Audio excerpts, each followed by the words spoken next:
So after watching the season finale of Hawkeye, I have to say that I was pleasantly surprised by the series. So much to even say that this actually has been my second favorite out of the 5 Disney Plus series that were released this year.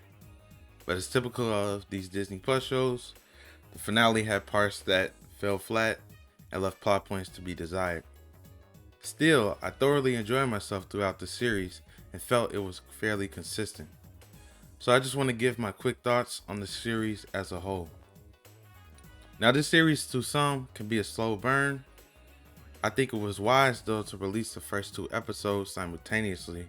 Otherwise, even I think my experience would have been different. These obviously were set up episodes, and dropping them both let us get into the real girth of the series. I figured that I'd start off with the things that I had mixed opinions on and did not work at all for me before I get into the aspects of the show that I really enjoyed. First and foremost, I want to address the Kingpin and the Larpers.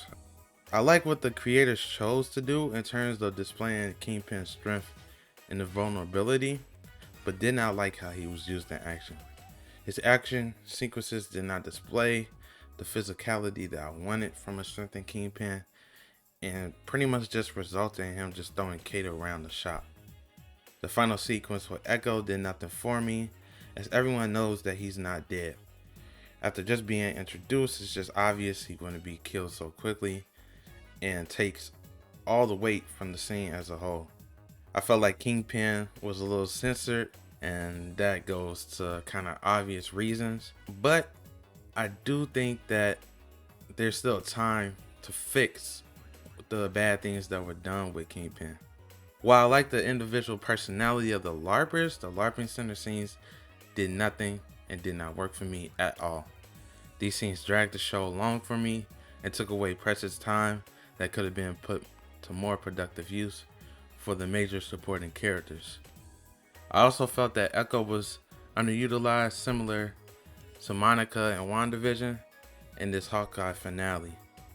Her backstory introduction earlier in episode 3 was one of the best introductions that the MCU has done for a supporting character, and allowed me to really empathize and understand her story.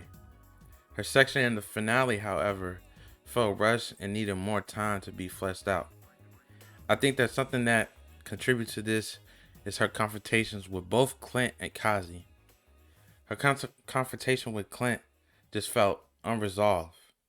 Yes, someone else was ultimately responsible for her father's death, but Clint still did the deed.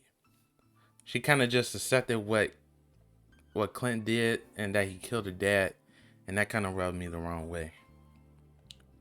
Kazi throughout the series was never intimidating to me and never really had much attention or emphasis placed on him, which now that I think of it is probably actually a problem in and of itself by the creators of the series.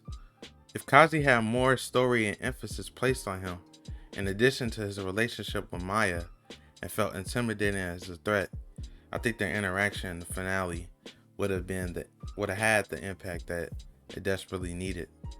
What really worked for me was the growing and inevitable evolution of Kate and Clint's relationship. I like that Kate was done in a similar way to our first look at Peter Parker in Homecoming, but with added maturity. She starts off as a typical fan, but once the glitz and glamour of the hero life dissipates and Kate grasps the gravity of the situation, she continues because of her helping nature and desire to fix the mess that she made so that Clint can return to his family. The scene of Kate helping Clint talk to his son is a perfect example of Kate's character and realization that her mistakes have torn her hero from the family that is his main motivation. Jeremy Renner does a great job in portraying a worn, grieving, guilt-tripping hero that just desires to be at home with his family. His facial expressions shows the grief and guilt that he feels over letting Natasha sacrifice herself for him and the rest of her family. The utilization of trick arrows and Clint's calculative mind really showcases his skills and his experience, and also puts things in perspective through the fact that he had to be so skilled to even be able to hang with the other Avengers. The dynamic between the undervalued and overlooked hero who doesn't see himself as one because of the bad thing that he's done in his past, and the person on the receiving end of that heroism that tries to show how special he is, was done well over the course of the show. Yelena is a welcome addition to the show and really brought in a different energy compared to the other characters.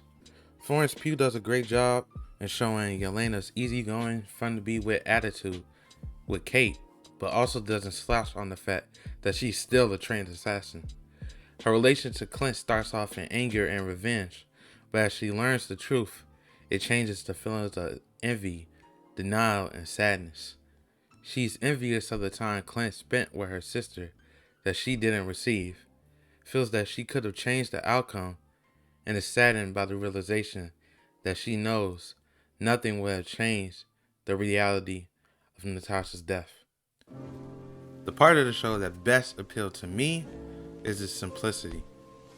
It's about a dad trying to make it home to his family for the holidays, which is derailed through his encounter with a young mentee. The difference in it is that it's just Marvel-fied. The other series that have been released have been more of a complex story that juggled many elements that left me kind of disappointed at the end. With this show, my expectations were set and met in the premise. It really allowed me to enjoy the journey of Clint making it home for Christmas. I felt it stuck to that premise and knew what it was as a show in a way that I felt had not been done other than WandaVision. My favorite characters in Marvel are the Fantastic Four and Spider-Man, and I actually prefer the cosmic, multiversal, and mythic story more than street level things. The MCU though, other than really Homecoming, really hasn't done stories on a street level and have focused on more world-based, cosmic, magical, and now multiversal stories. All the solo films in the MCU are relatively contained, but still pose world-level implications. I felt that Hawkeye provided a good source of these well-needed street-level stories. And I think Hawkeye just shows that street-level stories can be just as good as the other stories that exist in this universe. But that's enough for my thoughts. Let me know what you guys think. Did you enjoy it as much as me? Or did you not like it? If so, let me know in the comments. If you liked the video, consider leaving a like. And if you want to see more videos, consider subscribing. Merry Christmas.